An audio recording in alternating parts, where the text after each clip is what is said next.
Estoy charlando con el profesor de Ingeniería de Petróleos, Óscar Vanegas Angarita. Es un tema muy técnico, pero queremos desmenuzarlo y el profesor, como buen académico que es, nos está ayudando a entender qué debe hacer nuestro país. Pero dicen algunos, ¿qué hacemos? ¿Hacemos fracking o no hacemos fracking? ¿Hacemos fracturación hidráulica o no hacemos fracturación hidráulica? Profesor Óscar Vanegas, ¿sigue conmigo? Sí, claro, Julián Parra. Bueno, profesor, pues continúe, por favor, pero lo más sencillo, por favor, que es que me están escribiendo que algunos no han entendido mayor cosa, pues porque esto es un tema muy técnico, pero entonces, ¿extraemos el petróleo o no lo extraemos, lo dejamos allá y nos dedicamos al turismo y a limpiar las playas? ¿Qué hacemos, profesor? Bueno, quiero redondear el tema de los minerales pesados y la radioactividad. Y cuando le hablé del cacao es solo un ejemplo, y lógico, cuando le hablé del cadmio es de solo un mineral pesado. Pero cuando le hablo del cacao del Carmen de Chucurí, de San Vicente de Chucurí, por ser cultivado en un sitio donde estas rocas que se piensan fracturar salen a superficie y sobre esas rocas se está cultivando y mire el problema que hay, y ese cacao ya fue rechazado por la Unión Europea.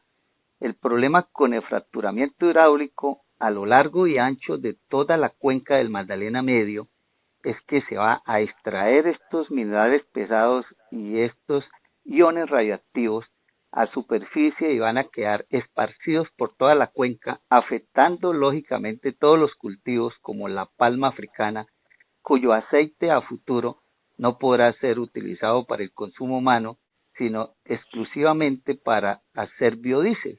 Eso es otro ejemplo.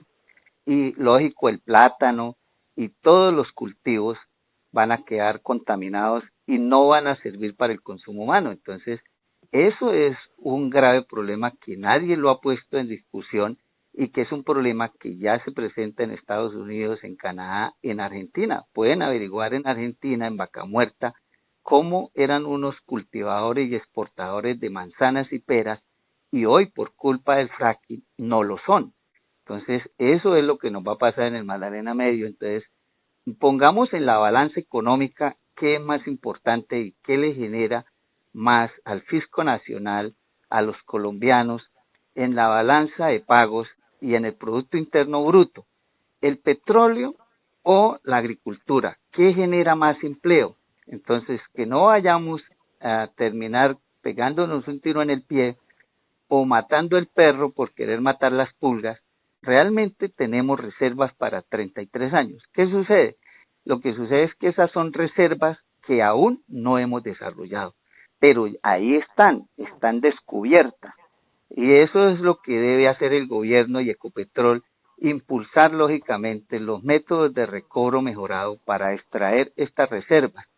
Pero el cuento de que tenemos petróleo para 5 años es el mismo cuento en el gobierno de Pastrana en el año 2000, cuando quiso Pastrana hacernos los cambios en política petrolera y bajarnos las regalías del 20% al 8%, y cuando el país recibía de la petrolera el 50% de la producción, Pastrana nos lo bajó al 30%, el famoso contrato 70-30, metiendo el miedo de que en 5 años nos quedábamos sin petróleo. Esos cambios los logró, pero tocaba convencer a los congresistas y convencer al pueblo colombiano de que el país se diera parte de la renta petrolera. Ahí perdimos el 60% de las regalías y perdimos el 20% de la producción. ¿Cuál fue el Profesor, un paréntesis, no pierde el hilo de lo que lleva, pero qué pena interrumpirlo, pero estoy recordando cómo, por ejemplo, países como el Ecuador, usted me hablaba del 70-30, Sí, 30 para los colombianos, 70 para las multinacionales del petróleo. sí, Y estoy recordando la fórmula inversa que hicieron, por ejemplo, países como el Ecuador. sí, claro. 80-20, Ajá. 80-20, 80 para el país, 20 para las multinacionales, y lo aceptaron. Sí, inclusive lo que hizo Correa fue algo muy sencillo y fue que cambió la política del suministro interno, que es un principio básico de toda política petrolera y es garantizar el suministro interno. Nosotros lo tenemos contemplado en el decreto ley 1760 del 2003, pero la Agencia Nacional de Hidrocarburos no lo cumple.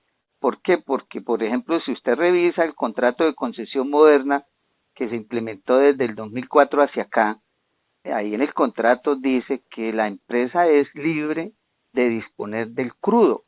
En cambio, en Ecuador, Correa les dijo, ustedes no pueden exportar el crudo, nos lo tiene que entregar al Estado, y el Estado le paga un servicio por la extracción.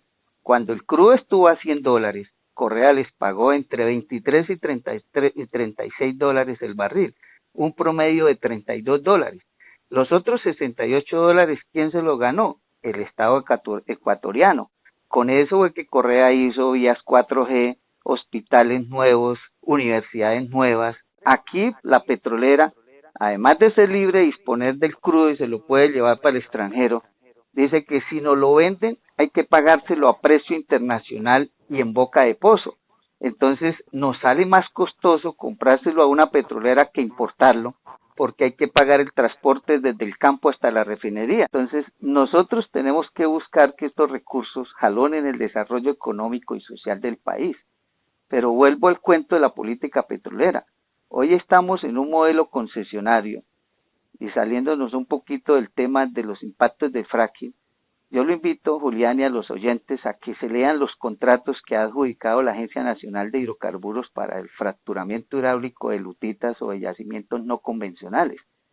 El contrato que más le va a dar participación al país es el contrato Valle Medio Magdalena 3 que tiene ConocoPhillips en San Martín Cesar. El porcentaje para el país de lo que ellos extraigan es el 2%. ¿Sí? En los otros contratos es el 1% y hay otros con 0. Entonces yo digo, ¿fracking para quién? Ahora, las regalías tienen un descuento del 60%, si ya del 40%, perdón. O sea, si Pastrana yo lo había bajado al 8, ahora con el fracking la bajan al 4.8. Ahora, los invito a que se lean el concepto 015766 del 2005 de la DIAN. Ahí la DIAN les permitió desde el 2006 que las petroleras y mineras descuenten las regalías del impuesto a la renta. Fuera de eso, cuando ellos exportan el crudo, según la reforma tributaria del 2012, les devuelven el IVA. Pueden importar maquinaria y equipos y no pagan aranceles. Se pueden llevar el 100% de las utilidades y no pagan impuesto de remesa. En general, para no extenderme, en el estatuto tributario hay 229 prebendas tributarias a las petroleras y mineras. Pueden ingresar a la página de la DIAN y allí observarán que en el año 2017 las petroleras y mineras nos dejaron de pagar 82 billones de pesos en impuestos perdonados. Y si miran cuántas regalías nos pagaron 8.2 billones. Entonces, ¿qué significa eso? Que les perdonamos en impuestos 10 veces lo que nos pagan en regalías. Entonces, ¿el negocio para quién es? Asumamos que el fracking no nos va a impactar. ¿Eso para quién es? Si miramos y comparamos ese modelo con el de hace 100 años, cuando llegó la Tropical Oil Company, pues nos pagaban impuestos del 30% y nos daban el 15% de regalías. Hoy nos van a dar el 4.8% de regalías que luego le descuentan a la DIAN, y los impuestos, cuando usted le descuenta a las petroleras todos los beneficios tributarios, la tasa efectiva a la renta que se terminan pagando es el 2.8%, no el 25% que paga usted y que pago yo y que está pagando el oyente. Entonces, ¿dónde está la participación del país en esa renta petrolera? Ahora, no es cualquier yacimiento el que van a explotar, ya les dije, no es un yacimiento de 20 kilómetros, es un yacimiento de 250 kilómetros de largo por 150 kilómetros de ancho, donde estiman sacar más de 7.500 millones de barriles. O sea, prácticamente lo que hemos sacado en 100 años es lo que van a venir a sacar con el fracking. Y nosotros vamos a permitir de que nos saquen esa riqueza y que a cambio nos acaben el territorio y nos dejen un territorio desolado, contaminado con basuras radioactivas y minerales pesados. Julián, nuestros hijos y nuestros nietos no nos lo van a perdonar. Nos van a juzgar, irán a nuestras tumbas, sacarán nuestros huesos y los quemarán. Pero vuelvo al cuento. Ecopetrol compra ese crudo a precio internacional, pero lo compra sistema FOD. o sea, se lo ponen en puerto.